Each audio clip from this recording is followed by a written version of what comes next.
Hi YouTube, I hope you're doing well. If you're here on my channel, it must be because you're dealing with fertility issues. So it's a good thing because this is what I'm going to talk today to you.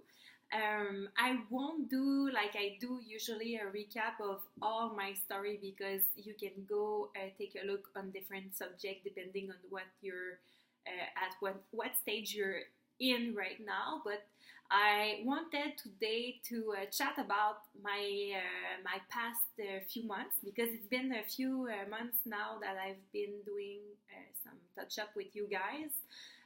The last time I was in the stage of knowing that they would remove my fallopian tube, but before they had to do some tests with my uterus because my uterus had a problem.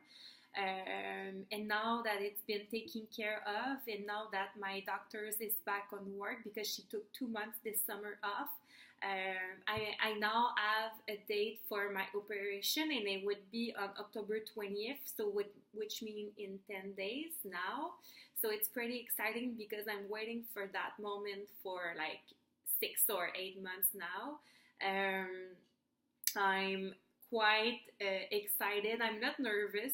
I'm very in peace with that decision.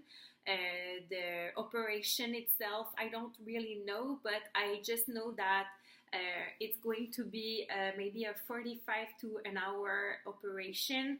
They will decide on place, like if they remove both or just one. So I let them decide what is best for me.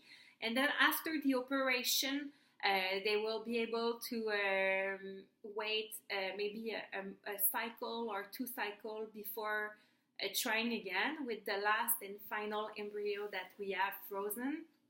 And please, please, please keep your fingers crossed because this embryo is very important for us.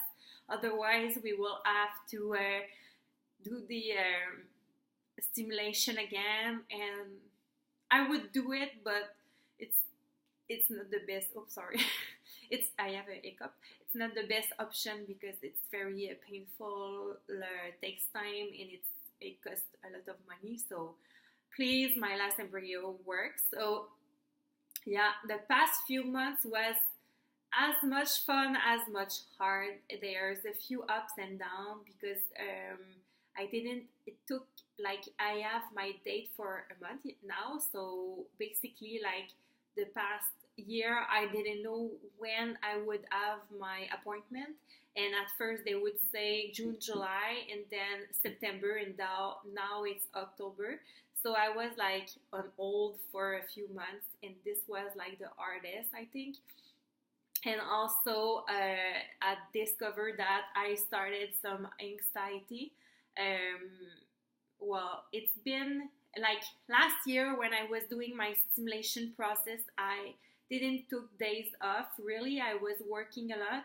And since I own a PR agency, I have to be top of my game. And like the next day, I would do pitches to new clients or things like that. So it was like very stressful because of the work and because of the process itself. And it was my first time, so I didn't know what I was putting myself through. And that being said, I started some anxiety at work.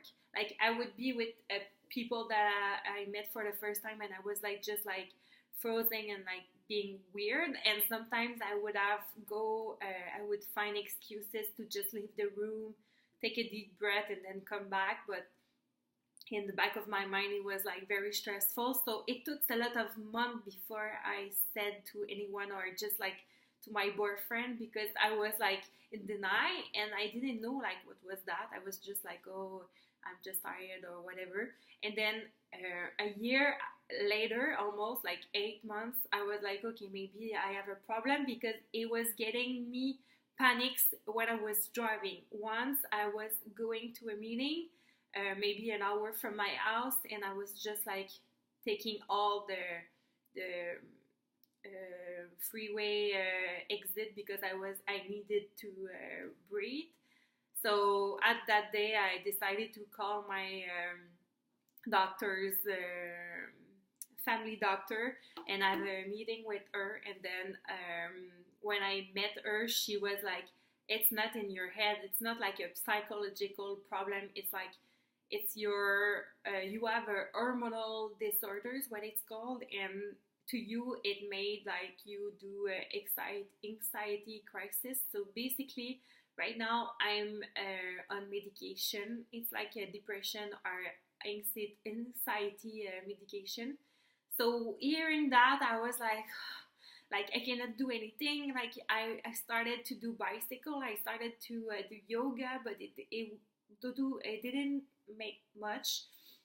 So she was like, no, because it's not in your head. So a few days after I started the medication, I right away saw a difference. Like I would do a normal meeting with people, and I started to feel me again. So I was like, okay, it might be just a hormonal disorder. So that was like maybe the major side effect of all the process. So which is good.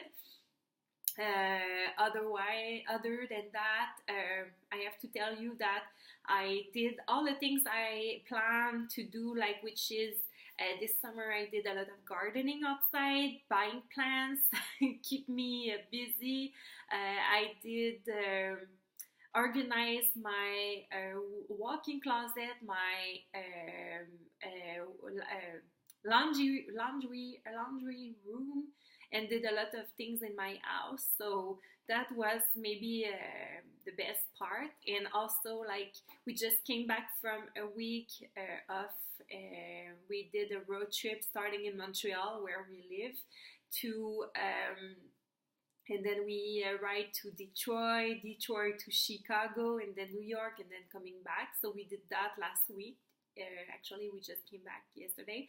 So that was a good trip to plan all of this, the hotel, the restaurant, and then just like have fun and getting energy from what's coming up to us, which is the operation and then the transfer and all the stress. So I recommend to take days off or getaways, or just like mentally you need to, even if maybe like on the money aspect it's harder because of the treatment itself. It's quite expensive. So for us it's not like expenses, it's more like an investment in our couple, and for just like the keep ourselves more stable as possible.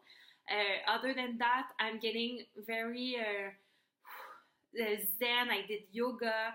I'm very in peace with the situation, and I can't wait to get my fallopian tube removed, and hopefully the operation will be as smooth as possible. That's pretty much what it is. I might do a checkup when I'm going to start my IVF again. I don't know when it's gonna be, but I estimated like by Christmas I'll be doing IVF again. So since there, I'm gonna focus on work, on my boyfriend, and just live. So that's pretty much it. If you want to talk to me, or like you have tricks, or you want to know more about the process, or all, or I'm doing it, just like feel free to write me that this is the reason why I'm here. It's part of the therapy to express the emotion. So that's that, and I hope you're doing well, and let's make 2017 a positive year, and I am sure like the results will be positive. So stick to it, and yeah, so talk to you soon. Bye.